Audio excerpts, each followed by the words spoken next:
Hey guys, susubukan natin tong panlinis na binili ni Madam, Magic Sponge. Ang nakalagay dun sa papel. So, maganda siya sa kaldero. Tinry ko na siya. Sobrang kintab niya. So, itatry natin siya dito sa, ayan, dito sa lutuan. Titignan natin kung matatanggal niya yung mga dumi-dumi. Kasi sobrang dumi niya guys. Lalo na tong mga to. Mancha. Titignan natin. Sara, ito tubig tsaka fairy lang siya. Titignan natin kung mapapakintab niya ba yung ating stove.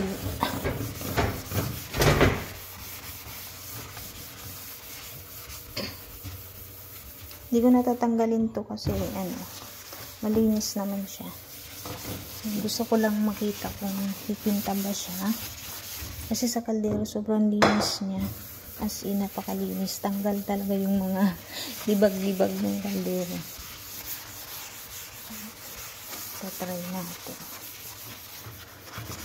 Kung gaano pa ka-effective na magic sponge na to.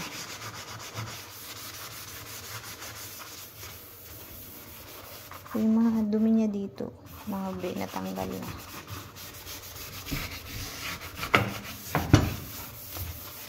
Hindi ko na muna siya lilinisin ng mabuti kasi gagamitin naman siya mamaya. Papakita ko lang kung matatanggal niya. Ayan. So, titignan natin. Tatanggalin natin itong mga dumi-dumi na to. So, ayan. Wait lang pala mga B kasi tumatawag yung aking nanay. Mamaya na lang.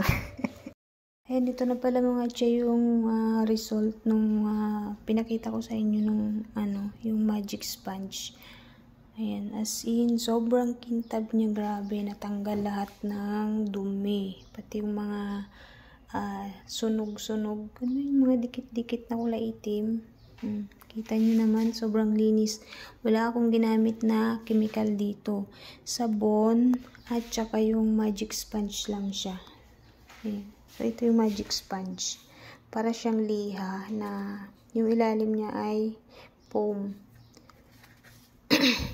Sobrang ganda niya. Pwede siya sa mga kaldero kasi nakakakintab talaga siya.